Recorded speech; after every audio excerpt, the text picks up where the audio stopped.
Greetings, fellow Whovians, and welcome to Timey Wimey Review. This is a story that, yes, I have reviewed before, but I wanted to revisit again. Number one is because the thumbnail, I've misspelt Remembrance. Whoops. Number two, I did want to do this as part of Doctor Who's 60th anniversary celebrations last year, but I just ran out of time, unfortunately. And another reason is I just felt like in my previous review, I barely scratched the surface because there is so much to talk about.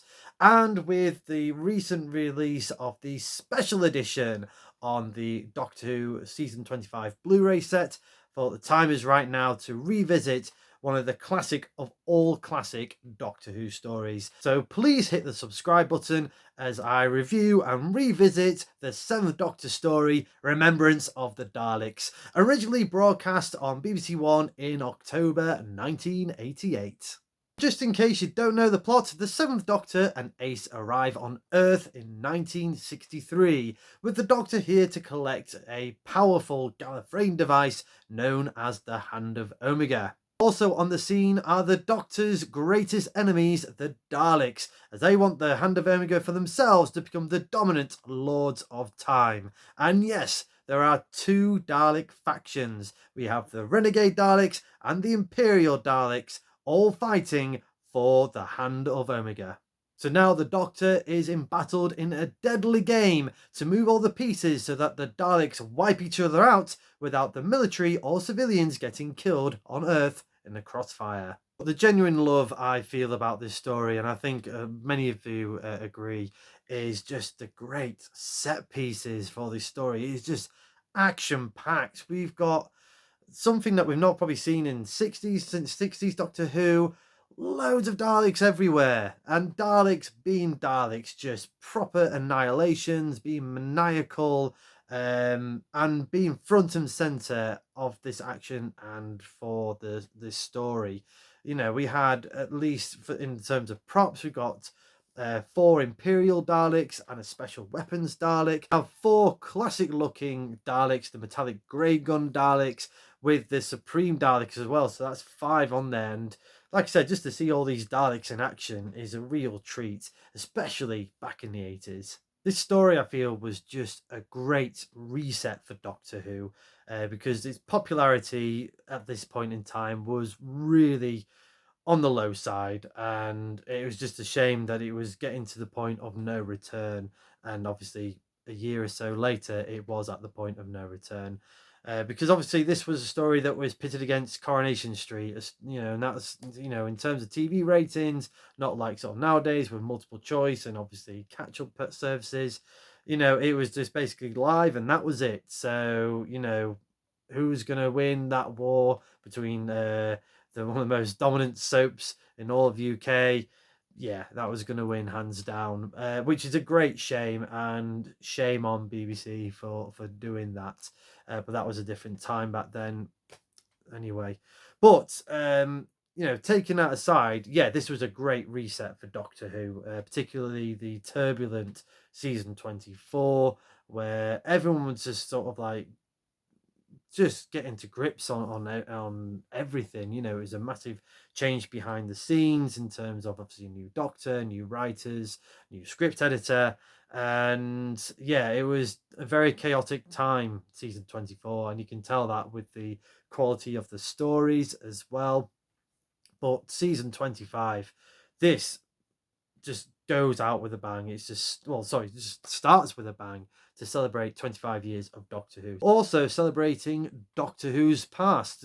Lots of Doctor Who related Easter eggs throughout this story, talking about past adventures or mentioning past adventures such as Terror of the Zygons, the Yeti in the Underground, Spiragon from Planet of the Daleks, and then obviously the sort of icing of the cake is having the main action take place at Coal Hill School, where it all began back in 1963. At the time, this was the start of Sylvester McCoy's second season as the 7th Doctor, and what a turnaround from season 24. This is a confident performance from Sylvester McCoy. Obviously, learning what went well, what didn't went well with his character in last season, and just going away and wanting to bring that mystery back to the Doctor, sort of really taken on board the Andrew Cartmel master plan that was taking shape, and really getting on board with this, and obviously adding his own depth and creativity for the Seventh Doctor. And that must have been really difficult to do, particularly um from a turbulent year, sort of like, having everyone saying, oh yeah, just do your comedic performances that everyone knows you from the children's programs that he was in, and obviously his street performances and theatre performances, um, and basically being, to a certain extent, a kind of a copycat of Patrick Troughton's Doctor. To a certain extent, and that's not a knock on Sylvester McCoy at all. So to sort of go away and sort of go against that for season 25, yeah, it must have been scary but exciting, and I'd have to thank Sylvester for doing that, because this is kind of like a times champion Doctor. I'm putting all the wrongs to rights as part of this master plan for the Doctor. And yeah, you still have the comedic moments, you had the nice sort of touching moments between the Seventh Doctor and Ace, but also just knows how to sort of deal with things when the going gets tough. His conversations with Davros, the Emperor Dalek, towards the end of the story is again one of the classics from the Sylvester McCoy era, the Seventh Doctor era, as well as having that sort of mysterious alien quality to the Doctor as well, with Group Captain Gilmore proclaiming about death ray. This is preposterous, and not really believing in aliens and an extraterrestrial life, and just the Doctor just like utter sort of discontent for him, and sort of like humans, all those little things just adds to, it's all small little touches, but just really adds to the character. And particularly the scene where the Doctor's at the cafe with Jeffrey from Fresh Prince of Bel-Air, and sort of just soundboarding the consequences of his actions, or what actions he's about to take, and just sort of getting that kind of human soundboard advice, really. And yeah, it was just all those little touches that really helped nail Sylvester McCoy's characterization of the Seventh Doctor. And then we have Sophie Aldred's full debut story as Ace. And this is just a really good showcase for Sophie Aldred as Ace. This is very different type of companion that we've seen before with the Doctor. A little bit like Leela from the Fourth Doctor era, Louise Jameson. She was more of an action lady rather than the sort of Doctor, help me and what's going on type of thing. You get little parts of that in Ace's character when it's sort of like that, those sort of plot explanation sort of times, but without it being sort of too drawn out and too obvious for the exposition parts of these scenes. But yeah, there was just so much of a range with this character that we've not really sort of delved in before in classic Doctor Who. And it is, I would say, is definitely a blueprint for where we get the modern companions now. Because yeah, she was this kick butts, not taking any names, prisoner type of person, taking on a Dalek with a baseball bat, making homemade explosives, really getting into the thick of the action. But also there was like a vulnerability to this character, especially when she started to like Sergeant Smith. And then obviously his betrayal in this story, and to a certain extent breaking her heart. And obviously dealing with the fear factor of taking on these Daleks. I love the cliffhanger from part 2 of Remembrance of the Daleks. And that's the thing, everyone sort of talks about part 1 of the cliffhanger with the Daleks first going up the stairs. I know it kind of got a bit repeated in the Ninth Doctor story episode Dalek, of like, oh, that's the first time they got upstairs, and it happened back in 1988. But like I said earlier, everyone's watching Coronation Street, so he probably got lost in history.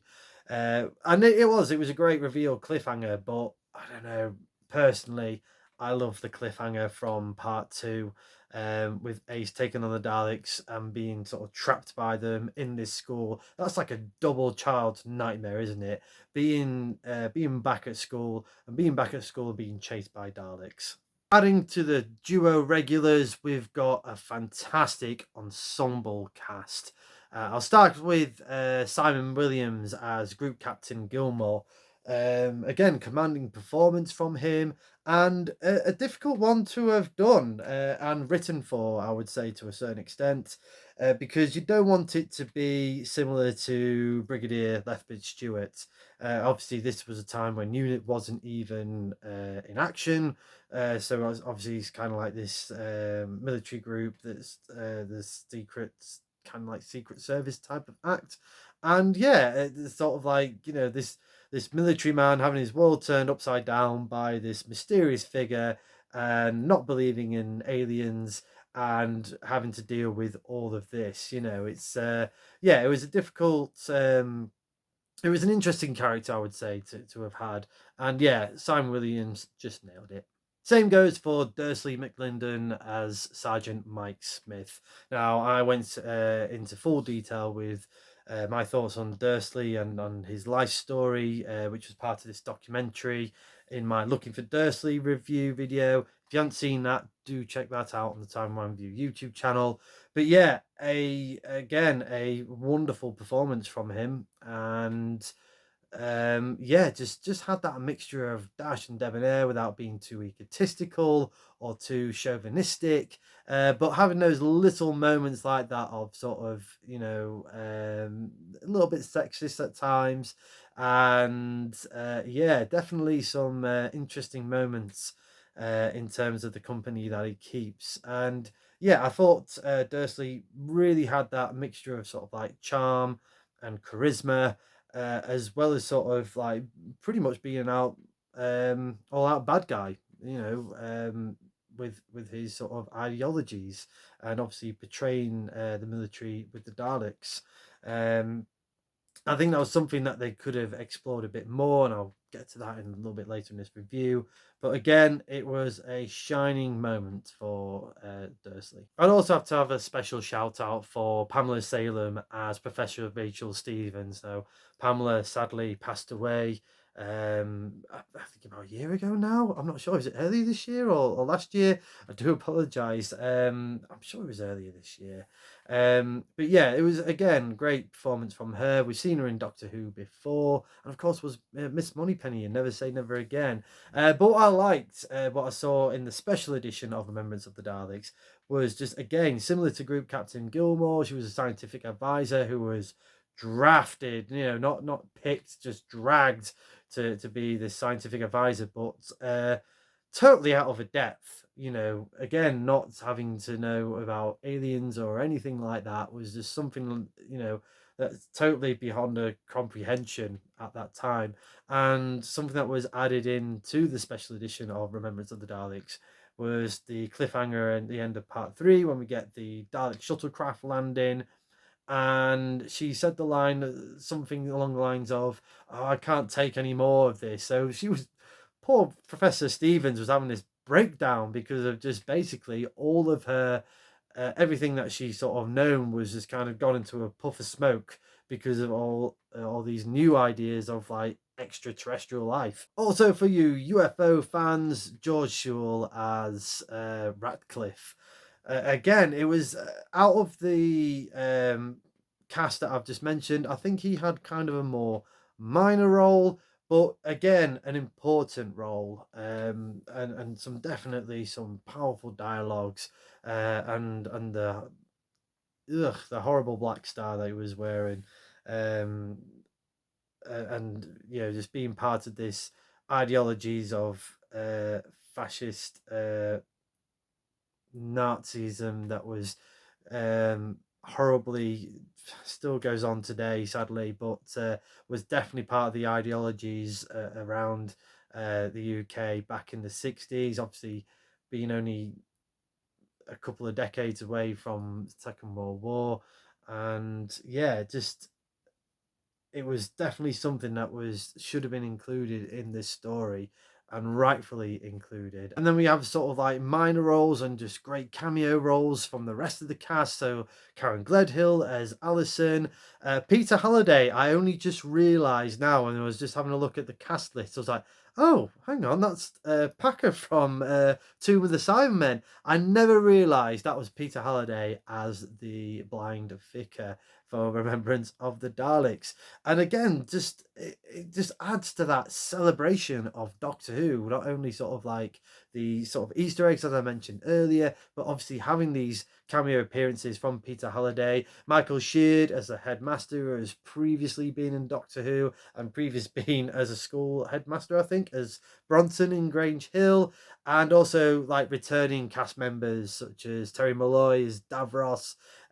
We had Royce Mills, John Leeson, who is the voice of K9, being the voice of Daleks here, as well as Roy Skelton, who obviously was getting more like Zippy from Rainbow, obviously getting that one in, but obviously an iconic voice for the Daleks, and also Brian Miller, and also having some classic veteran Doctor Who monsters and Dalek operators in the form of John Scott Martin and Town. Yeah, just all of this just has this extra added celebrations for Remembrance of the Daleks. So let's talk about the special edition version of Remembrance of the Daleks. And this was quite going to be. I was surprised that they did do a special edition for this when they announced this release of the season 25 Doctor as part of the Doctor Who collection Blu-ray set.